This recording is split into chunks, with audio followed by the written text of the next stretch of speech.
What's going on, everybody? This is Jerome Moore, host and creator of Deep Dish Conversations. And firstly, I want to say thank you for all love and support, and thank you for exploring the perspectives of social change with me on this platform. I want to encourage you all to like, subscribe, and follow us on YouTube and on your favorite podcast listen platform. And make sure you give us a 5-star rating if you're loving the Deep Dish Conversations. I appreciate all of the support again. I hope you all enjoy this episode. This is deep dish, right? Yeah, well, let's get deep. So I'm going deep on both sides. Briana, welcome back to the platform. How you doing? Yeah, I'm doing okay. Wish it was under better circumstances. Yeah, we finna get straight into it. So for people who don't know, this is Briana's second time. She came the first time and dropped gems about reproductive justice, and so go back and we ain't doing no what they do when your teachers when you no catch up. What is that called? I ain't been to school in so long. We ain't doing no review. Yeah, we ain't doing no review. We ain't doing no review right now. So go back and go listen to that episode where she break that down. But Briana is the co-executive director of Healthy and Free Tennessee, and she does a number of things. Teaches Vanderbilt, Black National Assembly. She does a lot here in the city. And most importantly, she's a woman, and she's a Black woman, and we gotta talk about Roe v. Wade.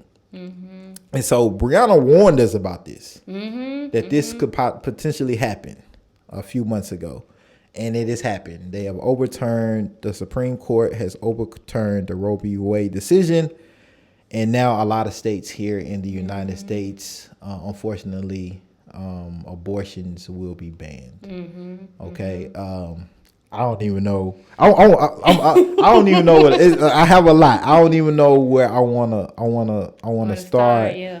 But I want to just get your initial reactions. How did you feel when you seen that come through the pipeline? Yeah. So it still was very devastating. Like, even though, like, for years, I know when I first started working at Healthy and Free Tennessee, and I now transitioned to being a steering committee member, and this was back in 2017, and a lot of groups were talking about this was going to happen very soon.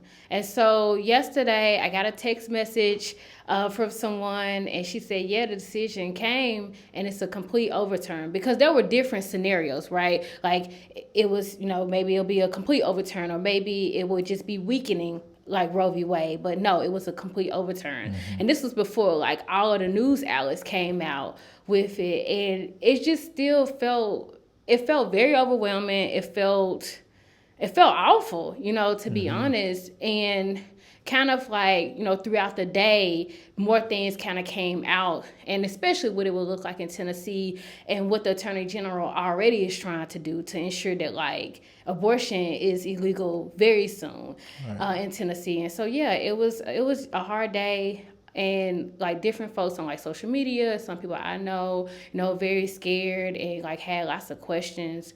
And so, yeah, it was just a very hard day. Even though it was expected, it was still hard to experience it. Yeah.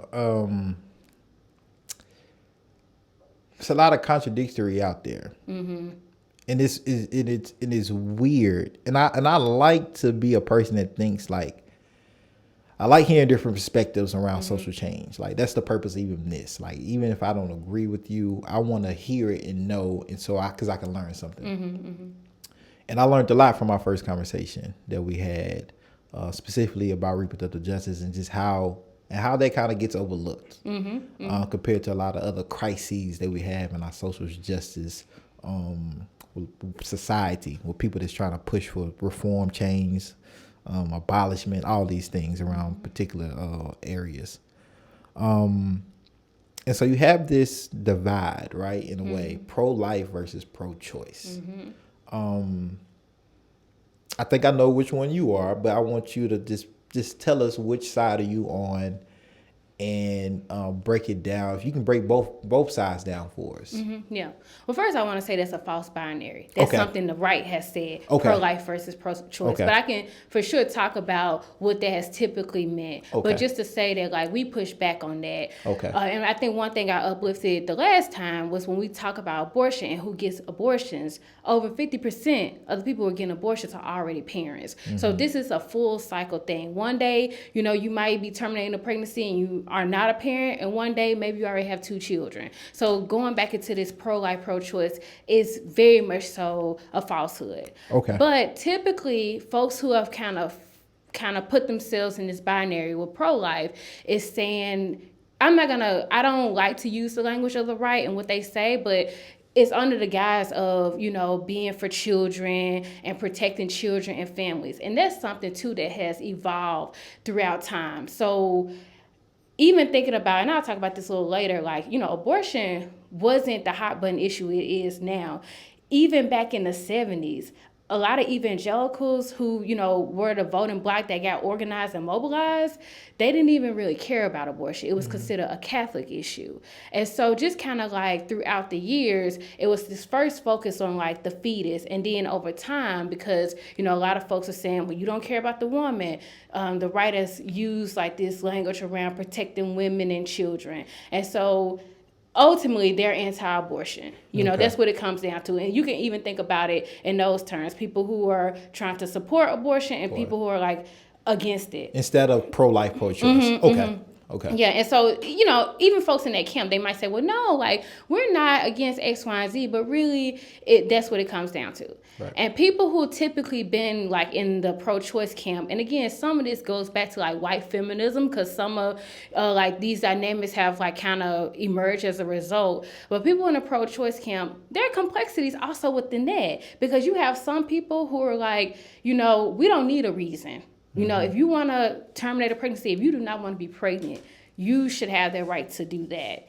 And there are some folks, you might have seen like rape and incest, a lot of language. So some people are pro-choice and it excludes certain other categories per se. So it's like, oh, okay, I'm pro-choice if X, Y, and Z is into a place, or there's something like deemed wrong with like the fetus when someone, is carrying a pregnancy that they want to maintain.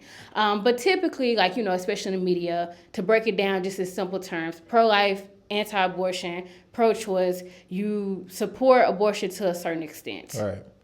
Okay. So I believe that I am pro-choice. I think women should be able to choose whether they want to keep a child or not keep a child. And I want to get this later on, but I don't forget this point. That conversation about resources really stuck out to me when this happened with this new law change. I don't want to get into that, but I just had to say it out loud so I won't forget it.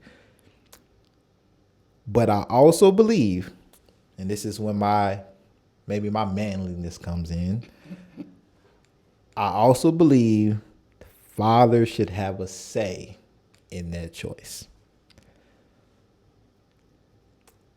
I personally feel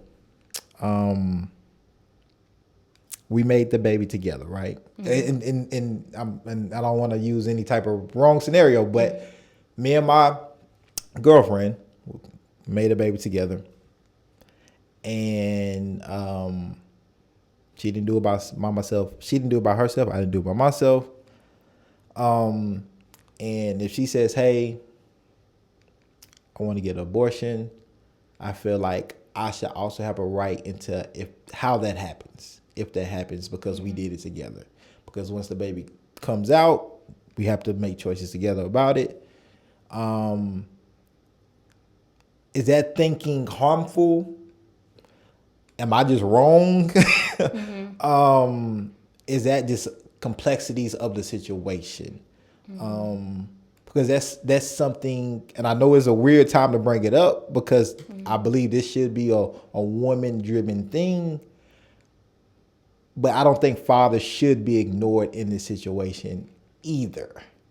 What are your thoughts on that? What is the conversation around that? And then I'm gonna get into something else that's crucial. Yeah, so I know last time I talked about like this idea of like, well, one, there are a lot of complexities, but also this idea of control versus like this being a very complicated thing. So one thing I want to say, and this is what I believe and, like groups I'm a part of, we really need to challenge this notion of individual choice. Okay. So like when people are trying to think about reproductive health care, it's within a larger context. And so kind of with that, I already talked about how, people are already parents and they're struggling, et cetera. And so I think about that as well when people are trying to think about what are the next steps. It's a pregnancy, what are the next steps? And so again, I think that's something that like the media has spun, but like people do consult the folks they're with, if there's like a man, if it's a non-binary person, whoever else was a part of the situation. And yeah, I think it is very complicated. I like on one hand, and I'm very much so like always gonna believe this, like whoever's carrying a pregnancy, thinking about maternal mortality, especially Black maternal mortality, that can equal a death sentence. Right. Like, if a person doesn't want to be pregnant, like, that is something that has to be a part of the conversation. And also, I think it's a both and. I think there are a lot of nuances that, and I've said this like last time, like when we think about families, especially Black people claiming families, that's something that we have to be very intentional about, like including into the conversation. So I very much so push back on these myths. Like people are saying like, oh, the daddy ain't gonna be in the picture anyway. Like I'm not gonna, et cetera, et cetera. And no, I don't think we should be doing that. So there's another conversation that's not this conversation when it comes to like, oh, like, you know, I should be a part of the decision. I think there's some other things that we have to like, in a lot of ways, kind of like unpack and reclaim.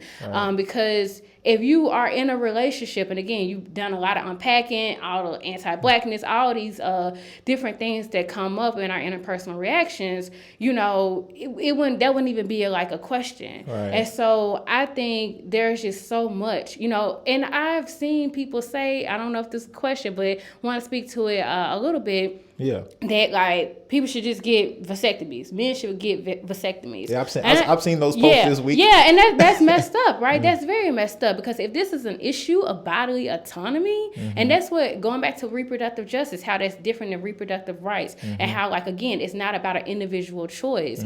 Like no, you know, like so just to say that yes, for sure, like if it's like a, you know, a woman and a man who are in this situation, they should think about this decision together. Again, there are a lot of times why that's not a possibility, like, you know, abuse, other things that are part of the equation. But no, also even with that, like kind of like going off of that premise, like, oh, like, you know, this is this person's choice, let them decide. What kind of support or resources is for that person? We're expecting the woman or the person just to make a decision by themselves alone. That's isolating. And that's a part of like this capitalistic society that we live in. And so just to say, no, that is not what reproductive justice is. And that's not what we're saying at all.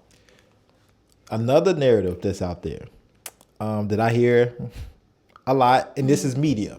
Right, this is media. This is what is being presented to us most of the time, and I think they present probably a lot of times the worst case scenarios. Right, the most extreme probably doesn't happen as much.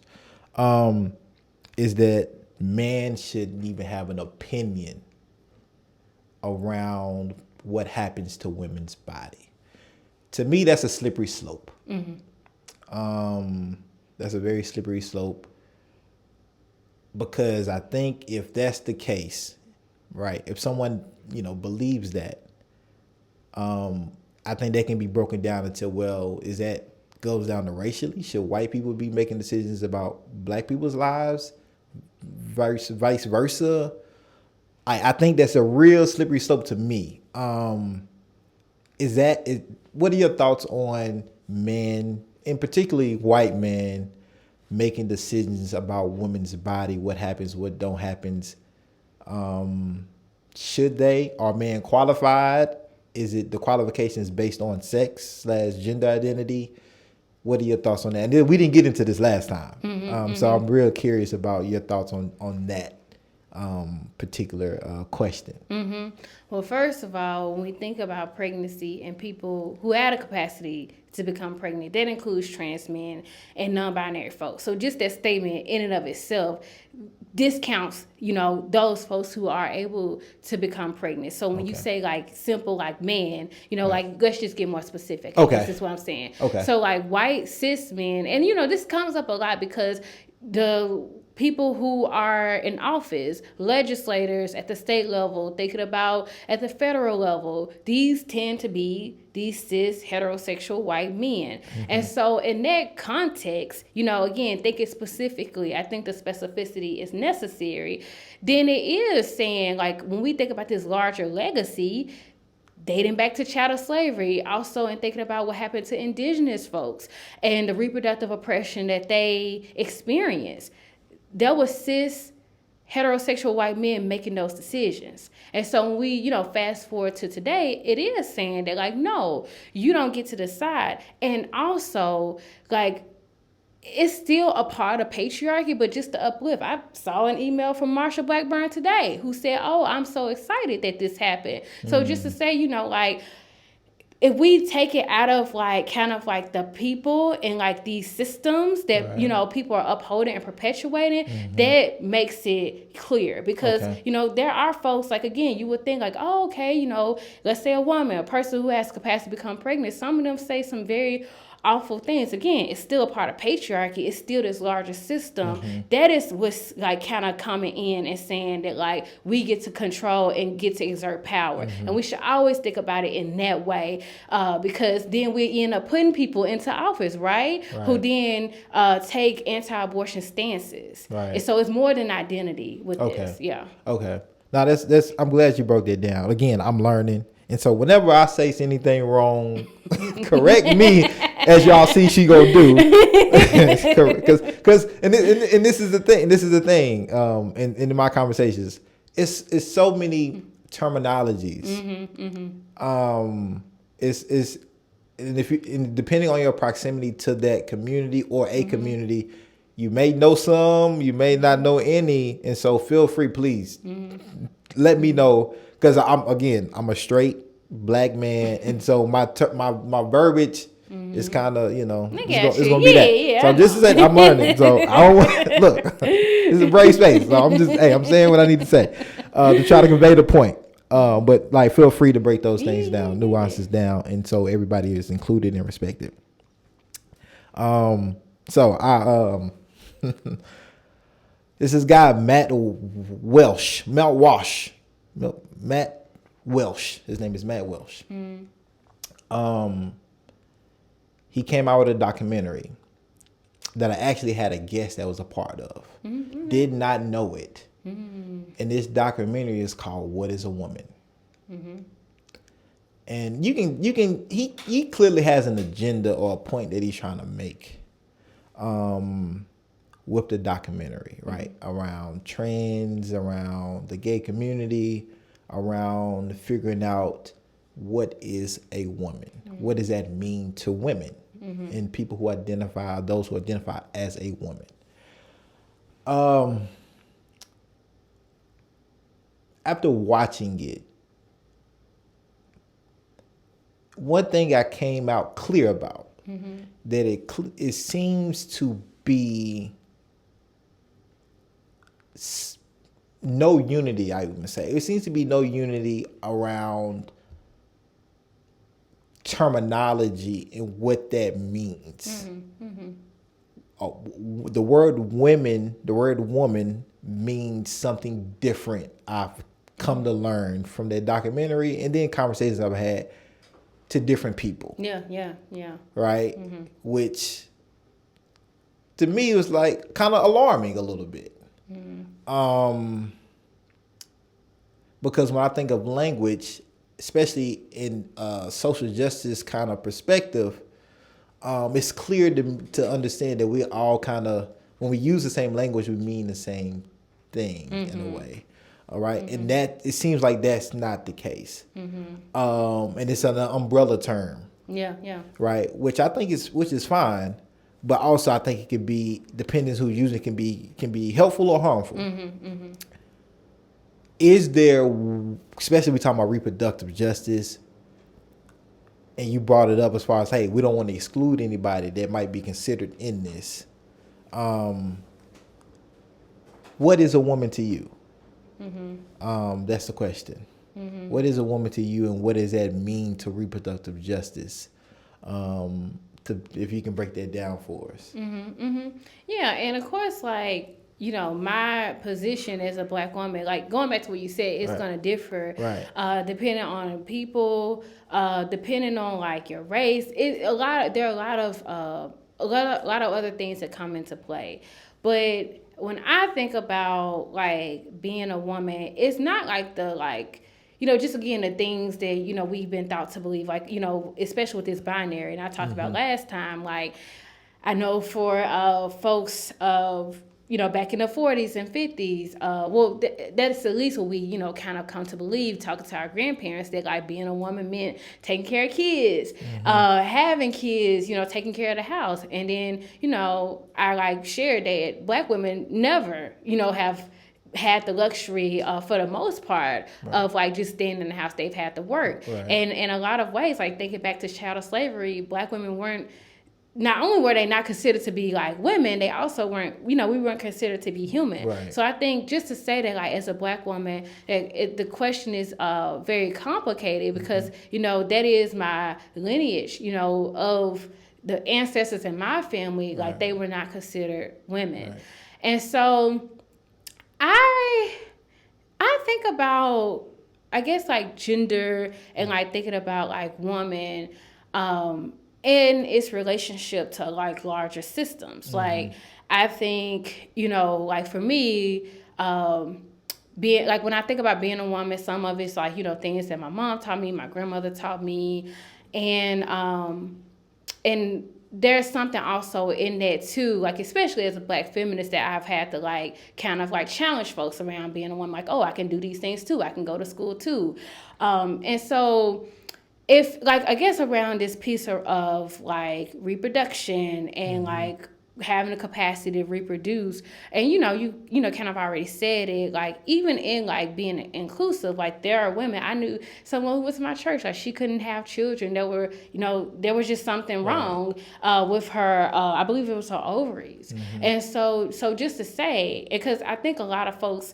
that I've kind of read about or just experienced, who've not been able to have children, and that was very much so like children was tied to being a woman, and I don't think it is. And some of that, again, going back to like, all women can't reproduce, and also some women don't want to. Right. And so I guess there's something in like the definition, like, like you can define it for yourself. I agree. Like, as far as like coming to like this common understanding of like what is a woman, and you ask different people, it means different things. For me, like I don't wear makeup and, stuff like I mean, sometimes I do, but I don't know. I think for me, it's very open, for me. So it's not like a static, definition for myself. Yeah. So like that's just kind of like how I'm thinking about it. Because like I don't want to be tied to like, just the traditional notions of what it means to be a woman. I want us to kind of pivot back to the Roe v. Wade.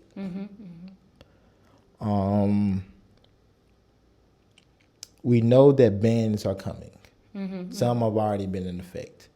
I believe, correct me if I'm wrong, in Tennessee, there's like a 30-day grace period. Like once it's in effect, people have 30 days to get abortions before it becomes illegal in the state of Tennessee.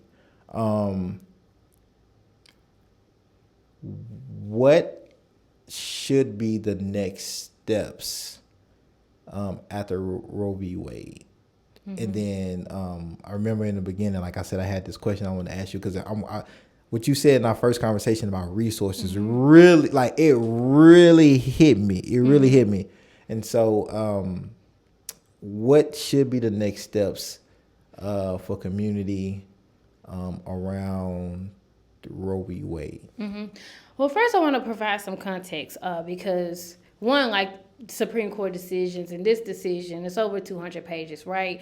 And it'll probably be difficult to understand without like a deep knowledge of law and different forms of law and cases that they reference. So one thing I want to point out, and I wrote this down, and the policy folks at A Healthy and Free Tennessee put an analysis together. Okay. But one thing that they established with this decision, like, one is like, pushing it back to the states. And I'll talk about that in a second because, like, yes, that's what they said. And also there's been conversations around if Republicans win the midterms, like they're trying to push for a nationwide ban. So when we think about states like, California and New York, and, like sometimes it's kind of being framed. I tweeted this yesterday, like as a Southern problem. It's not. Right. And also like there's a other things in the work as a part of like a more like fuller strategy. Right. So one thing that they established with this decision is a new test for evaluating state abortion laws called the Rational Basis Review.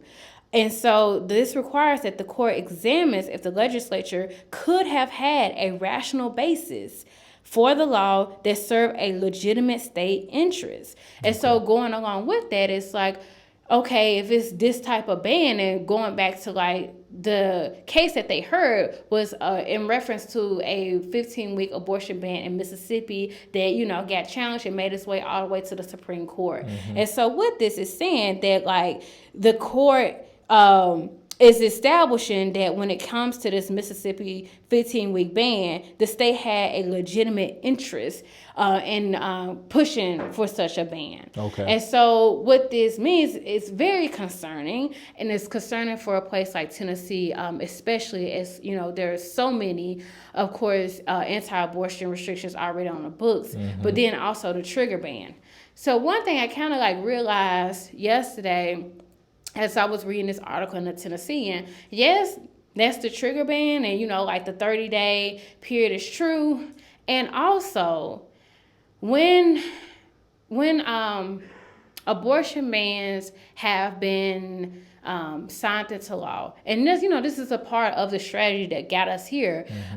For sure, they knew that these bans at the time, they were, you know, unconstitutional, and they were tied up in these like legal fights. And so when like a bill is about to, a law is going to be challenged in the court, what lawyers do, they, you know, kind of like push for, do a motion to get an injunction to stop it from like going into effect. And that's what was so interesting about Texas last year, because they were trying to get an injunction. That's, you know, people for sure knew last year, like, okay, the Supreme Court is likely going to overturn Roe v. Wade, because they did not, like, they let the bill go into effect and they did nothing in Texas. And so I say all this because 30 days is probably going to be sooner, because yesterday the Attorney General filed an emergency motion to basically say we need to like lift these injunctions. There are two bills that they're trying to do this around.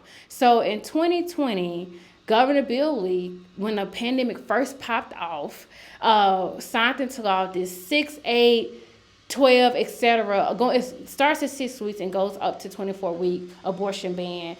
They included some other like harmful things, and so again, right now, since it was going through the courts, they had an injunction, so it's not in effect right now, but they want to like let it go into effect. And so that's the one that is extremely concerning, because again, there were other things that were tied to it. And there's another bill, and again, so many, I have to write them down.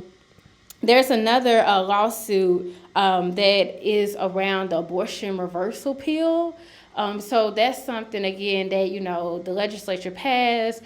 Governor Bill Lee was trying to sign it into law, and it was deemed unconstitutional. So this is to like give, you know, false information around, you know, reversing on abortion. But again, that's concerning, and it's also this other bill that, like, again, that was supposed to be law that's concerning, because if that injunction is removed, the 6-week ban goes into effect. And I was talking about this with a friend yesterday, like 6 weeks, it's just not, it's such a narrow window. And I was like, you know, saw this on Twitter today, and a person was saying, like, and that's kind of what's happening with a lot of things, because we don't have comprehensive sex ed in schools.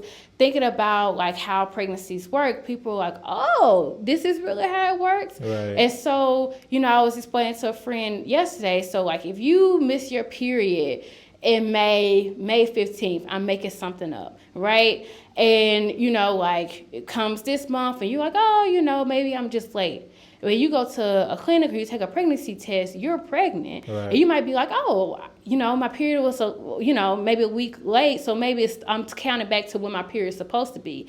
No, that's not how they determine pregnancy. It's the first day of your last menstrual cycle. So no, you're actually, what is it now? If May 15th, we passed June 15th, now you're what? 5 weeks pregnant, going into 6 weeks. And so if you go try and get an abortion, and again, you can't just go into the clinic and get an abortion. Right. Tennessee also has a 48-hour waiting period. So you have 2 appointments. Wow. And also, they could be booked up, you know? Right. Like, there are not a lot of clinics in Tennessee. So Right. you can see how someone just realized that they missed their period, or even that, maybe you thought you had a light period, or who knows what could happen, and they missed that 6-week period. And so just to say that if that law goes into effect, like abortion, like again, it's not even 30 days yet. Like if that goes into effect next week, the week after, you can see now that like It's it already a immediately, ban. effectively it will already be a ban. So I know it's a lot, but just like that. Those are little things that they don't want you to know, or they don't want you to be clear about. Mm-hmm. Like they just say everybody, it's easy to digest 30 days, right? And then, but it's hard to know, or if you're not studying it, you're not in it every day. Those other little laws that they're trying to put into place, you know, could just be fly right by you. Okay. So I had this thought after we had this conversation the first time around reproductive justice and what that means, and why abortion should, you know, be part of healthcare, right? Everybody should have access to them, right? And so when I seen this overturning of Roe v. Wade yesterday, I immediately thought about our conversation, and I thought about now, okay, if they're gonna do this. If this, and this will be, you know, every state to make up their mind, you know. But if they're gonna do this, there needs to be immediate services to women to ensure that they can have the best pregnancy. They should do this already in general. But now, if you're gonna force women to have babies that they don't want to have, for whatever reason it might be, there need to be resources, whether it's financial, whether it's, you know, Similac, diapers, an environment, whatever they need, right, in order to be as comfortable as possible and healthy as possible to have a healthy baby, right? Because going back to our conversation last time, a lot of those reasons, the lack of those things is why many women have abortions, right? And so do you believe that will happen? And how can we make something like that happen if they're going to enforce an abortion ban, specifically in a place like Tennessee where we live, to give women the support that they always needed and should always have, but definitely more so now if they're going to force women to have babies in the state of Tennessee. Absolutely not. They not. Like, there is no reason they have to, and there's no indication that they're not. And so I saw a lot of tweets around this, like now, but even like last month with the formula shortage. There are a lot of things that people wanted to be, again, quote unquote, pro-life or care about children and want to ensure that they have the resources. They would have been done that. Right. We don't have any type of child care, no universal child care for folks. People are having a hard time getting child care to like work and do other things. Also with parental leave. You know, the U.S. does not have like any type of anything federally to ensure that people can take time off of work, you know, if they're pregnant, you know, maternity leave, and also like other folks being able to like guarantee that and guarantee that it's paid. There's nothing like that in the U.S. Like, yeah, different states might have done things, you know, for their employees, but the U.S. like falls all the way behind. Like in the class that I co-taught this past semester, like literally like one of the students like put up a chart, all these different countries, and U.S. is at the bottom with 0 weeks off that's paid for people who've, you know, just, you know, had a child. And so it's all these other things that kind of like let us know that no, none of this is like going to happen. Tennessee decided, you know, years ago that they were not going to expand Medicaid. Right. Well, 50% of births in Tennessee are covered by Medicaid. They also do not want to ensure access to doulas. It's all these other things that, you know, again, even if they're like, okay, we know we're going to do this, we're going to prepare and make sure these things are in place. No, they're not going to do it, and especially they're not going to do it for Black people. Right. You know, that's just honest. Right. It's like, you know, Black people are often disproportionately impacted by all of these things: childcare, access to jobs, housing. Like, think about a place like Nashville and all these other places with inflation, and no one can really afford to live. Right. And so that's just to say, no, there will not be any resources. And I think folks are saying, some people are saying like that's the irony in it, and I don't think it's necessarily irony. It's just like, yeah, like that's how you know it's about power and control. Right. They don't care about babies. They don't care about women. Right. You know, it's not caring about these people. It's about control and power. And the legislators at the federal level to do whatever they want to do. And so, no, they're not going to ensure any resources. What was kind of amazing to me is our religious brothers and sisters out there, in particular, you know, our Christian brothers and sisters, who used yesterday, you know, many of them to, you know, quote their biblical, you know, scriptures and kind of say, hey, this is not what Jesus would have wanted. This is not what God would have wanted. Therefore, this is the right decision. Pretty much projecting their religious beliefs on others, right? I think that's what that would be called. And they identify as pro-life, which is kind of, to me, kind of amazing that that control piece of it. But like, why can't I like have my choice to what I want to do with my body, and you have your choice not to get that because of your own, you know, religious beliefs? That kind of blows my mind sometimes about the religious components we try to add into our policy decisions, or thought behind why policy goes into place, or laws going into place, especially when it's supposed to be a, you know, separate church and state. You know, that's what it's supposed to be. But how people just, you know, can't understand that if I have a choice and you have a choice, we both get what we want. Right? You can have your child if you want, and regardless of the situation, you have the child. But I might be going through a different circumstance in my life at a particular time. And therefore, this is not the right particular time for me to have a child. What's the problem with that? And I just wonder if people that have that belief, or have to carry on the religious belief into things like that, if they reflect on that, and like, hey, you don't have to project that on me or anybody else in order for you to feel good, in a sense. And so I want to ask you, I wonder how much of our decision makers' personal religious beliefs play a part in some of the things that we are seeing happening, and probably going to continue to see happening politically going into 2024. You know, Trump was just here like a week ago at like a conservative Christian conference thing. And so it seems like a lot of these things are or can be driven by people's own personal beliefs that they're projecting on us, and unfortunately it goes into policy. Well, yeah, one thing I will say, these same folks, they're like children, wives, whoever, get abortions, and also their mistresses get abortions. So like folks who like claim to be like, you know, staunchly Christian, fundamentalist Christian, they've accessed abortion too. So just want to say that. So there's very much so hypocrisy there.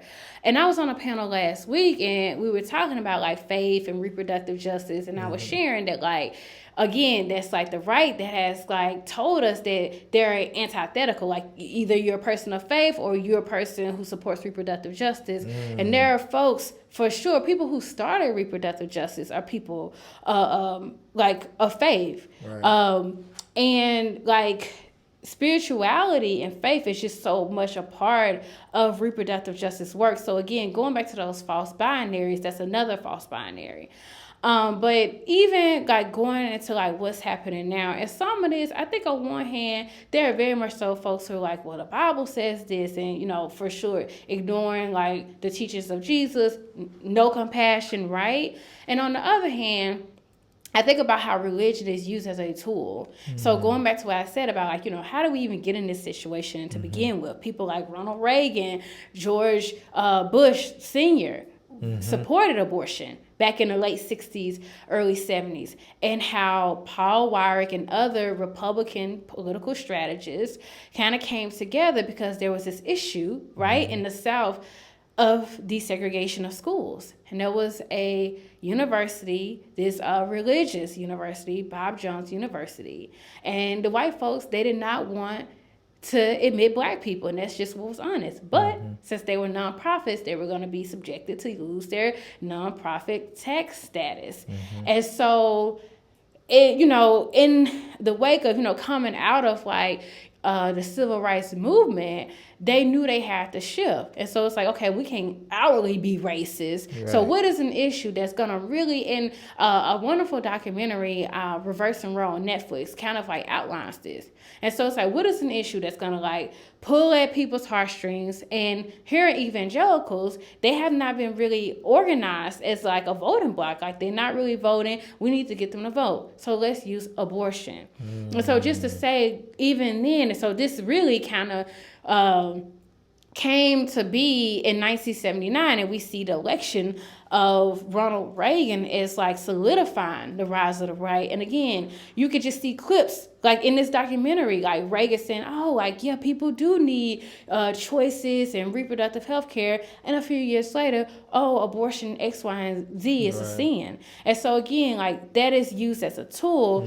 And because it's used as a tool, like, and I was having a conversation with Giselle last night, we were talking about how, like, the manipulation can very much so, like, happen. And so those folks who, like, you know, are churchgoers and, you know, like, oh, well, God, you know, says this, X, Y, and Z, because it's these folks who are in power, like these pastors X, Y, and Z of these churches, like they lead folks to believe like these lies. Right. So like, you know, it is the pastors, the preachers, the ministers who like, you know, they targeted to get their churches to like vote and, you know, start talking about abortion more so. And so again, like, you know, there's years in the making. And one thing, when I taught this class and we were watching this documentary, they were seeing these folks, Christians, bombing clinics, killing, murdering abortion providers.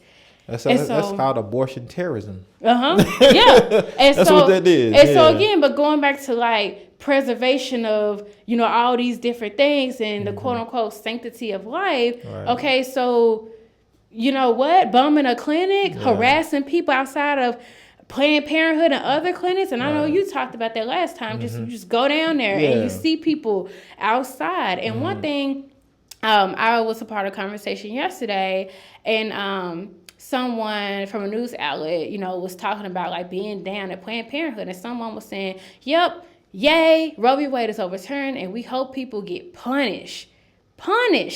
If they try to, like, if, you know, get an abortion is a part of the conversation. And again, like, how is that a part of the Christian morals and values? That's very, you know, American. That's all. That's what it is. It's everything centered around harm and punishment, you know. So, I know there's been protests. There's probably going to be more protests. From a community organizing standpoint, what should organizers be doing that live in states, or even not live in states, but more specifically live in states that these bans will go into effect either immediately or, you know, in a couple weeks, to be figuring out how to combat this, how to still give support around those who want to seek abortions. what could be done at this point, and to build solidarity as well. Well, kind of, I would say like the starting point, in my opinion, is like a strategy. Okay. Because, and I've been in repro since, essentially became passionate about reproductive justice when I was like still a student at Vanderbilt. So it's been some years now, and I've seen like how, our strategy wasn't the best. It was just a federal strategy. They didn't invest in like the local state levels. And meanwhile, soft conservatives take over these state legislatures. And so it's not even a like necessarily a strategy for abortion. It's a larger strategy to shift to a different society that includes all of these other things. Because if we just so zero focus on, let's say, abortion, we're missing like these attacks on trans youth and these other things that are going on that needs to be a part of a larger strategy as well. And so this also includes like, and I talk so much about reproductive justice, but if we really like use it as a framework and other frameworks and that inform like a deeper analysis of systems like capitalism, like patriarchy, white supremacy, we would move in different ways. And like, I was saying the example of like, sometimes people are like, oh, like, let's just select more women and that's going to solve everything. It's like, okay, again, like if this person doesn't support comprehensive reproductive health care, then what position are we in now? Right. So I think that's the only thing that will get us out of this. It's like, a really good strategy that, again, is like thinking about what a liberatory society looks like. And so that's like the first piece. But I would say kind of like as far as the practical support, like even in Tennessee, like there are funds, abortion funds that exist. So Abortion Care for Tennessee, the Healthy and Free Tennessee helped to start, Mountain Access Brigade in East Tennessee. And so like funds have resources that organizers can connect community members to. Because, sadly, as, this decision came and people are kind of shuffling, folks are kind of forgetting, that there are resources and people have been thinking about this for a while and kind of connecting people to that. And also, there are some things that, I don't think a lot of people could probably even talk about right now since, like, this decision came. Like, obviously, supporting a person, like, trying to access an abortion, right now, it might not be, I guess, maybe on people's mind, like, the risk, but, like, in months, to come, especially, this guy outside of the clinic yesterday talked about punishment. They are going to criminalize people. They're going to criminalize people. We've already seen it, especially like in Tennessee, cases of like women, being initially charged with murder for like self-managed abortions. And so we'll see that increase. So kind of with that, again, like understanding that risk and ensuring that we're keeping folks safe, and also like seeing that criminalization piece of it as well. And so folks have talked about, maybe shifting bail funds or maybe like establishing bail funds. People also get sued. So like having, people talk about movement lawyering all the time. So having lawyers who can like support this. But I would say first and foremost, like that's just kind of a bunch of stuff that needs to happen. We need to ensure that like communities understand like, kind of what they can do now. People have already have appointments scheduled and, trying to see what's next, connect with these funds, think about the different resources that are out there. There are a lot of things, just like toolkits that people have put together. So it's kind of really informing people what their options are, because we don't want is people to kind of get caught up in these situations where, let's say, they, try to self-manage their abortion and they go to a hospital. Like we saw that happen in Texas and other places, and then that leads to an arrest. And so there are like, self-managed abortion trainings that folks are doing to ensure that people know how to talk about this and like just like really think about the resources and ensuring that communities know about these resources. Our district attorney here in Nashville, Glenn Funk, came out and made a statement like, hey, he's not going to prosecute those doctors, patients that, seek abortions. So we kind of blessed in that way in Nashville, I suppose, that we have a district attorney that says he won't prosecute those seeking abortions or those that get abortions. What does that mean to the reproductive justice community? And I guess how effective can he really be in that? You know, especially when I know like the general attorney and all that is already, especially in Nashville, they already got a target on us anyway at the state level. But what does that mean for Nashvillians? In other cities, they may have, you know, quote unquote progressive DAs that, you know, won't prosecute them. Yeah. I would say in Tennessee, and just kind of what you just said, I'm not sure like how effective it will be because yes, the Attorney General said that he would come in and prosecute the cases that district attorneys like refuse to like prosecute and also work to replace them. And so I'm just not sure like how effective, you know, that would be. I think there are like other things that like kind of even going beyond district attorneys. And some of this, again, it's like, you know, there's like a legal piece to it. And that's why I mentioned movement lawyers to kind of see like, okay, like what, you know, maybe this is not the route because like if the Attorney General steps in, but what else could be possible legally so people aren't, you know, subjected to like jail and prison time. So like maybe in other states, but again, maybe in other states like again like a California or Illinois, they have protections for abortion, so they probably, you know, don't even have to worry about that right now. But like I said, how I started this conversation out off, they are trying to like do a nationwide abortion ban. So you know, we'll see. And if that's the case, those states like California and New York, they will have to, they will have to do something on the state level to kind of like go against that. I'm not totally sure like how effective district attorneys could be. And maybe they're, you know, maybe something I'm missing, but you know, I think that is really concerning that the Attorney General is like, oh, I'm gonna step in and do the prosecution myself. And so I've been reflecting on this word a lot lately, which is urgency. There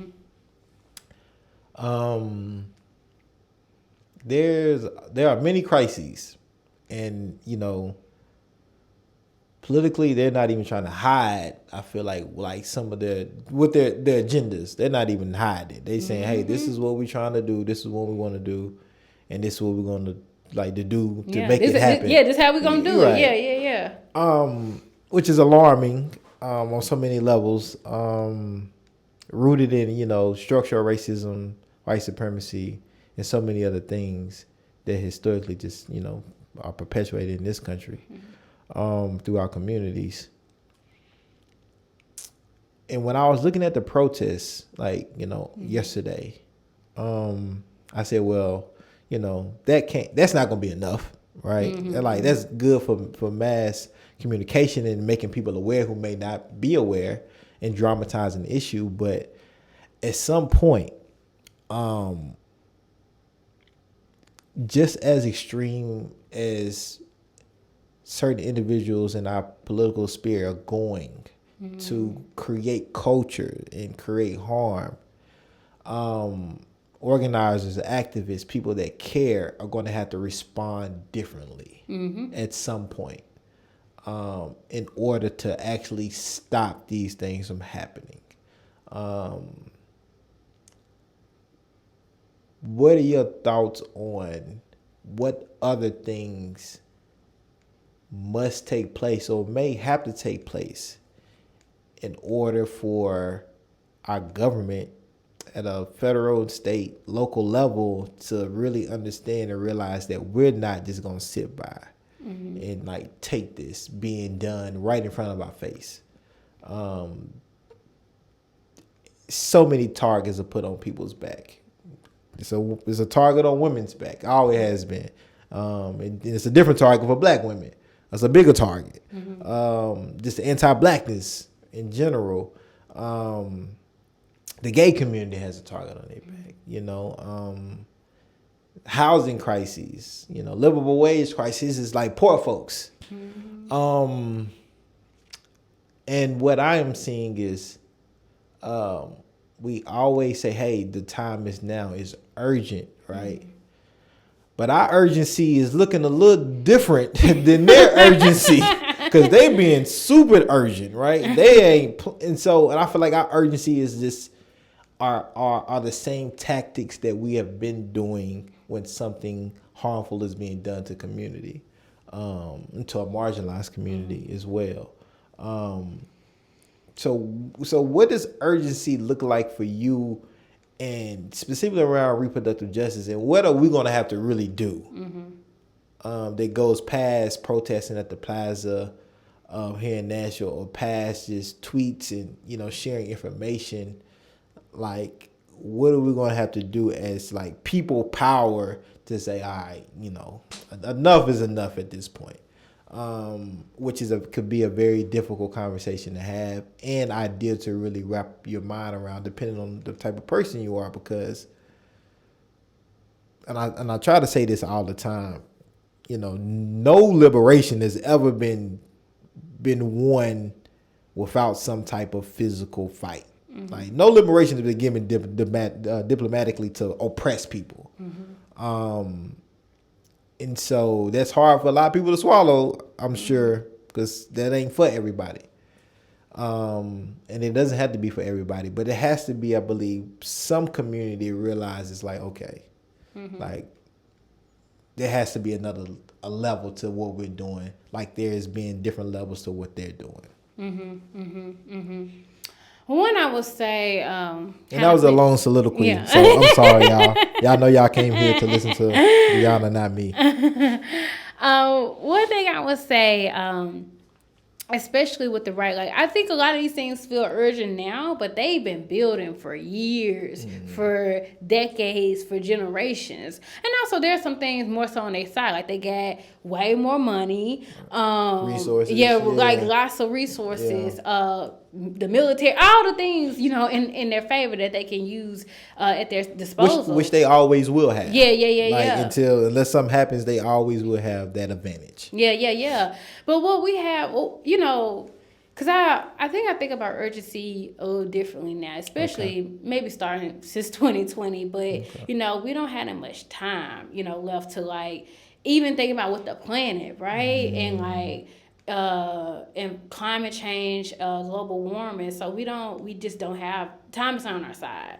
And what we do have, and I think a lot about labor actually with this, because like the system that we're under, racial capitalism, racial monopoly capitalism, and I think about like the power of workers though in a lot of this, and some of this, we've seen the union organizing at Amazon and how that shifted things, but also if there were like labor strikes, if people like shut down work and like the plant production, yes, I think that would definitely cause a lot of different shifts. And again, strategy is a part of that. Like, it has to be very organized, and people have to know what they're doing. And so I bring that up because, like, going back to what you said, like the tactics, and like I first came into movement with BLM, but even back then though, I will say with BLM, people shutting down streets or whatever. Like, I think that's another thing, and I saw this on Twitter. Somebody was like,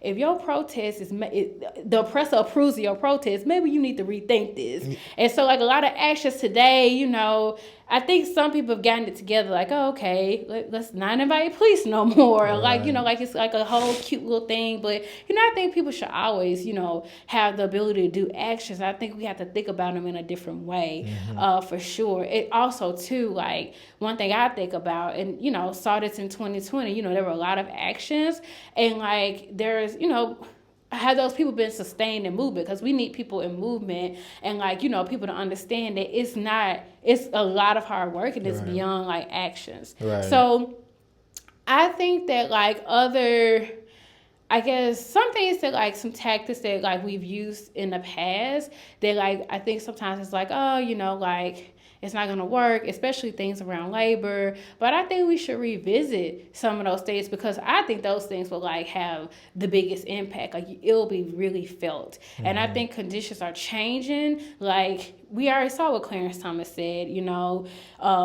contraception, or, thinking about you know, just other Supreme Court decisions that they need to revisit. So that's just to show that, like, it's only getting worse. Like, conditions are getting worse. We're moving towards fascism. And we do need to rethink things. And also, and, you know, I could just hear Giselle in my head now, like, about, like self-defense, and people, like, we do need to be training. Going back to, like, they have all these things on their side, and we need to think about that just to protect ourselves. And so, like, going back to what I was saying in the 90s, they were bombing clinics. Even thinking about just on a repro level, they were killing people. That is what we're facing. And my thing is, and I talked to Zen about, like, this whole self-defense, and I like to believe in offense. I don't always want to have to be reactionary, like, you know, because you might hit me, I might not get back up. You know, defense don't help you then, and self-defense don't help you. And so I would like us as community and people that are trying to build community power, people power, and combat these crises to really be thinking about offense, and not have to have a decision like this be made for us to be reactionary, because again, they're planning, and then, you know, they already know, okay, once this happened, this is how, you know, we might be playing it, and, you know, everything don't have to come with a, you know, a news release. People don't have to know that we finna take action, right? You don't have to, you know, it don't have to be. You don't gotta be on Twitter. So, it don't have to be. It don't have to be. And so, I would like for us to catch them off guard, you know, like, you know, because they just put it in our face, and then it's like, oh man, okay, it might not happen, and then it happens, and then we react. And so I'm always thinking about that around how can we be more strategically tactic in what we do to combat these things, because like you said, we don't have a lot of time, and time is not on our side, and they have the advantage of resources, but we have the advantage of people power. Yeah, people power, exactly. Right? And if people just stop participating in things that perpetuate harm, you know, I think that's a first step, but they can be a huge impactful step, but, you know, these social constructs that we are under, I think prevent a lot of people from putting both feet in. You know, losing jobs, you know, losing whatever, you know, monies they have coming in to provide for their family, and it's very uncomfortable. You know, you know, revolutionary community organizing, that work is not, like, that is not comfortable work. You're not living lavish, especially if you're in the fight, right? It's a war going. I look at it as a war going on outside, and wars are not clean and polished. They messy and dirty and grimy and grit. And I think people should really wrap their heads around that. And people have to believe that they are capable of social change. I think that's a big piece. And one group calls it, like, you know, protagonism. So, like, being the author of, like, our fates, and knowing that, like, by our participation, going back to the people power, because I think right now, and, you know, this is just all down social media, that's why y'all should vote. And not saying that people shouldn't, but it's like putting voting within a larger context. This is a tactic that's a part of something larger, because I think folks are like, well, I vote and that's it, you know, or I give to this organization, that's it. It's like, no, we need all of our power to, like, fight against the system. Because I tell people, like, voting is a part of the system. It is what it is. It's a part of the system, and especially for Black folks. You know, you know, I don't think we have benefited from the electoral democratic voting process as people may have thought we were. Oh, I just messed that up. Bring it back. Yeah, I just kicked the camera out. And so but I'm always amazed when we talk, Briana, because you just always have my mind spinning, and I'm always learning something new, but I'm always messing something up too. Okay, we're all learning. We all learning. And so I really appreciate you, you know, stopping by again and breaking this down and really giving people stuff to reflect on. And so, as always, I want to give you the last word to really touch on anything that we might didn't touch on, or you want to go a little deeper in, a little more around reproductive justice, Roe v. Wade, and what that means, and for people to really hear that. Yeah. Just one thing, and I think this is clear, but just to further stress, like, this is serious. Again, going back to, and sometimes I think about, like, my mom was born in 1970, so 3 years before this decision, but it's something, especially, like, millennials, something, like, something happened, okay, I just, I know that's an option, and it's not. It is not, and, like, I think a lot of folks, in over the past 10 or so years, when this was really like, this is a possibility, people were just couldn't believe it. And so one thing, it also might be clear, if they will do this, they will roll back all these things. And also, like, the Supreme Court shouldn't exist in the first place, but that's another conversation. But, not to be, like, down about things, but these are serious things we're navigating. These are intense conditions, and we can't, let pessimism take over because it's so dire. That's kind of one of the first things, like, as I joined the organization, I learned, like, pushing back against pessimism.